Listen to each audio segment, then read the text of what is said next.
Hola a todos y bienvenidos.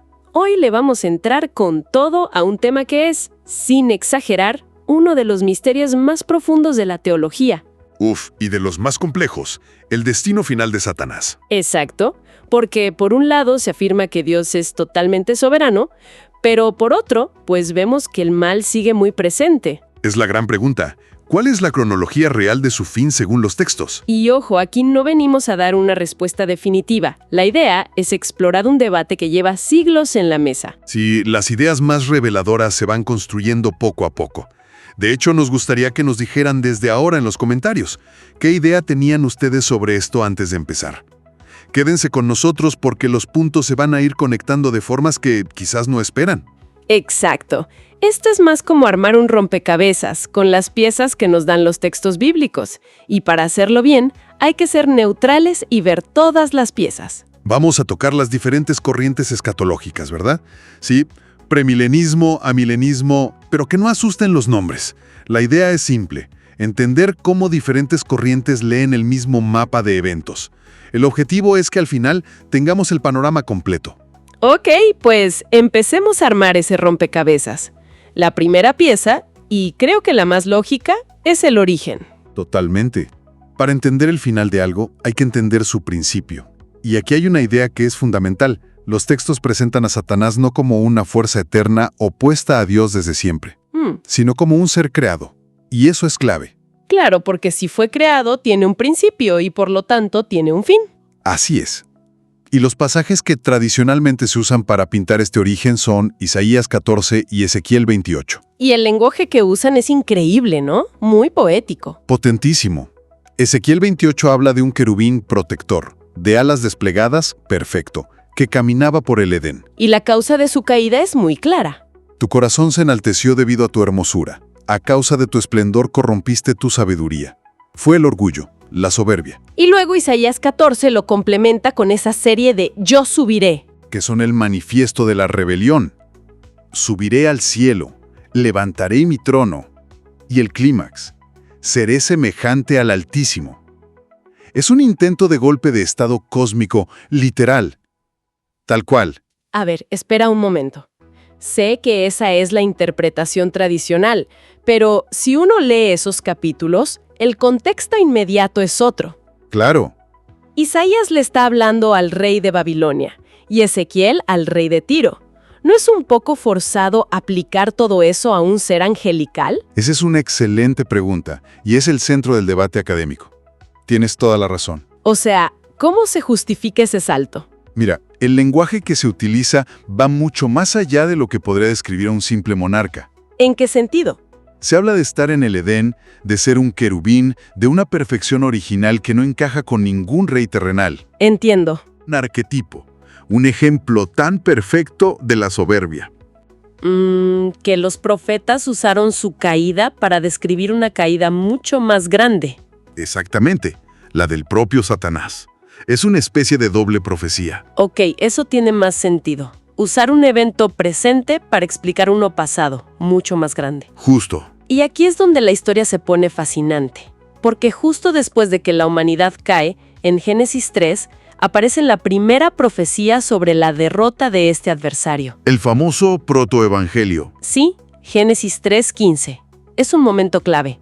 Dios le dice a la serpiente, «Pondré enemistad entre tú y la mujer, y entre tu simiente y la simiente suya».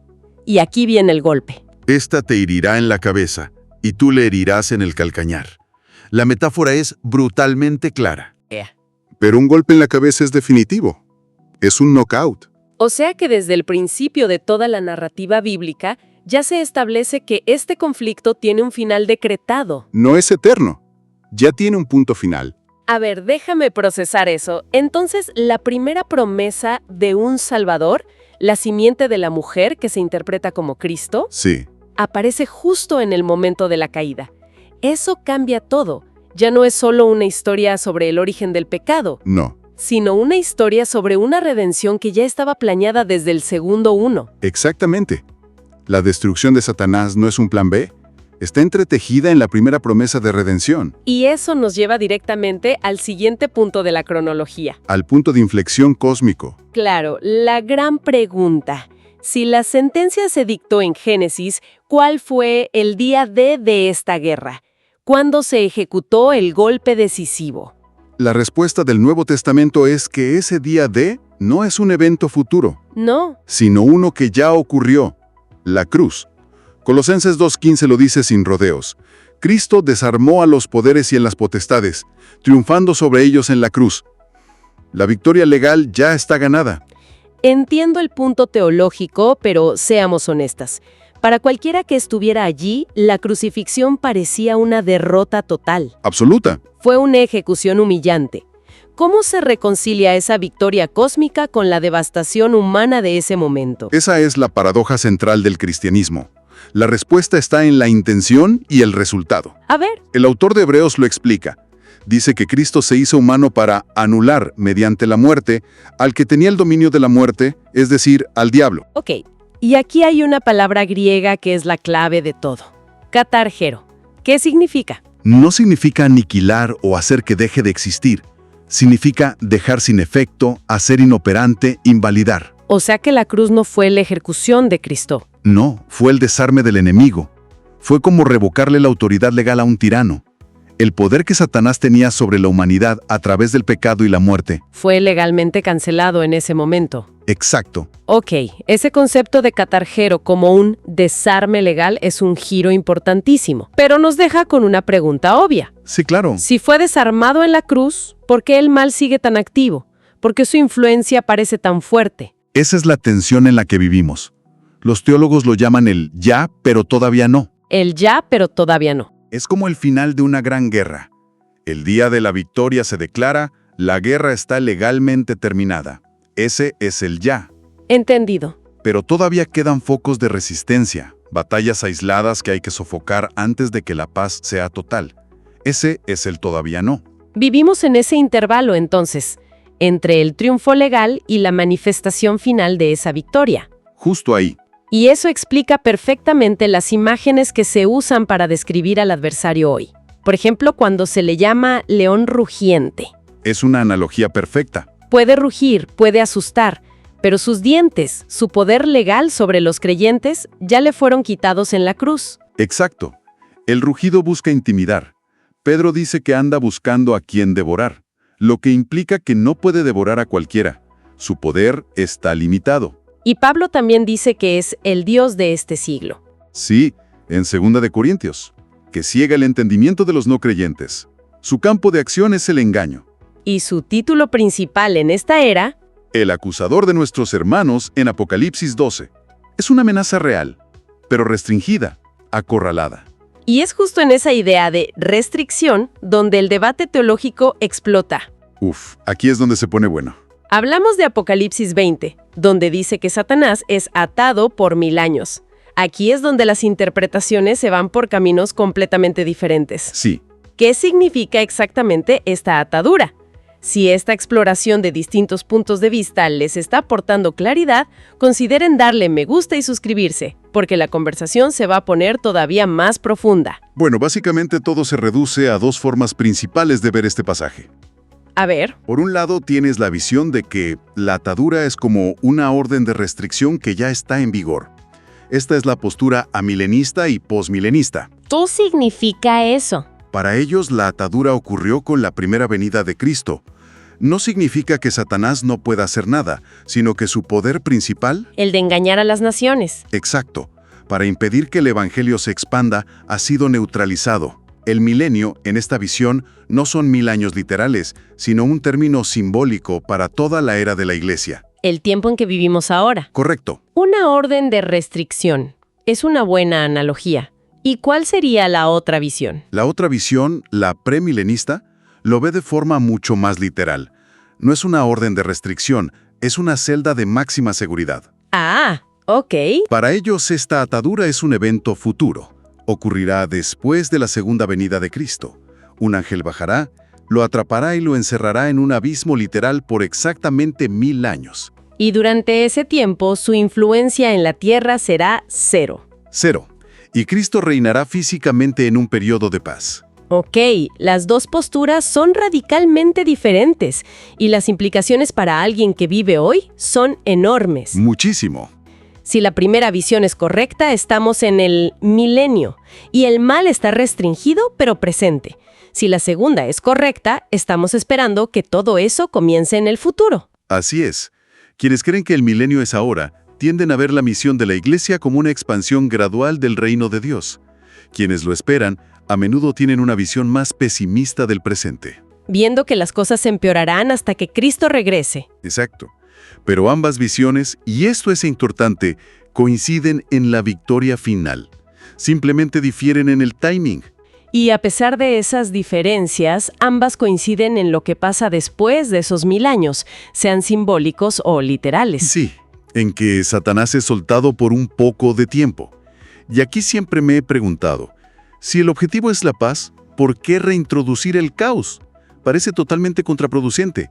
El propio texto da una pista. Dice que es necesario que sea suelto. Necesario. Esa palabra implica un propósito divino. La explicación teológica es que esta liberación final sirve como la prueba definitiva, la demostración final de la justicia de Dios. ¿Cómo?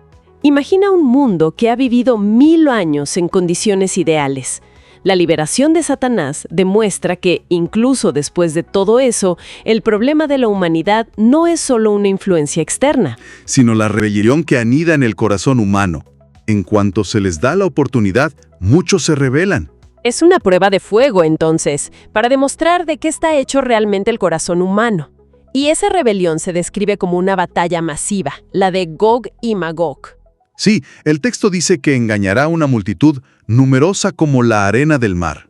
Pero aquí viene lo más impactante. Totalmente. No hay una guerra épica y prolongada.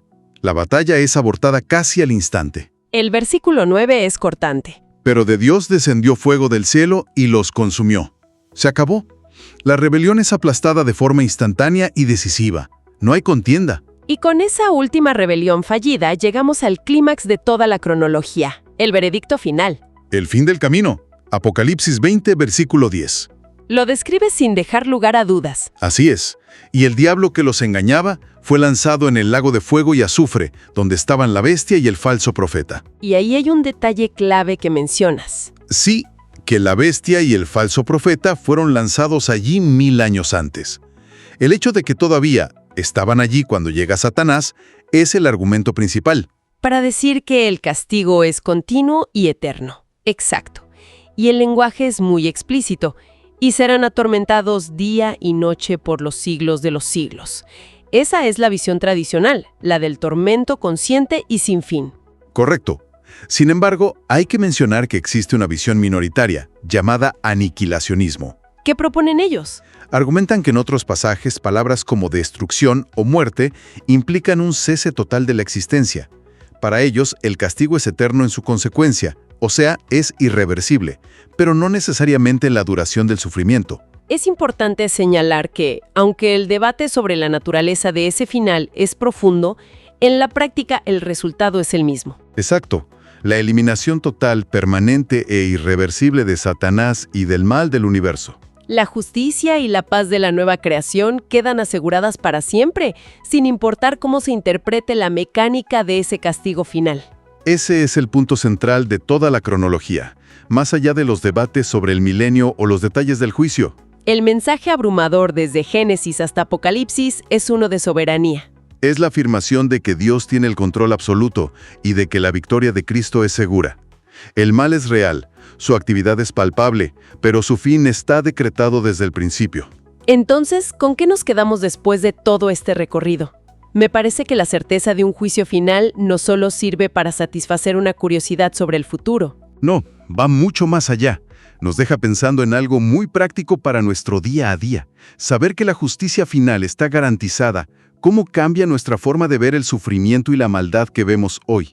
Es una pregunta fundamental. ¿Debería ser una fuente de consuelo, un llamado a estar más alertas o las dos cosas a la vez? Una pregunta que resuena. Porque esta cronología no es solo un mapa de eventos futuros, es un marco para darle sentido a nuestra realidad actual y para fundamentar nuestra esperanza. Nos encantaría leer sus reflexiones finales sobre esto en los comentarios. Si esta conversación les sirvió para aclarar ideas, denle me gusta para que más personas puedan encontrarla. Y claro, no olviden suscribirse. Así es, para que sigamos explorando juntos estas preguntas tan profundas de los textos sagrados.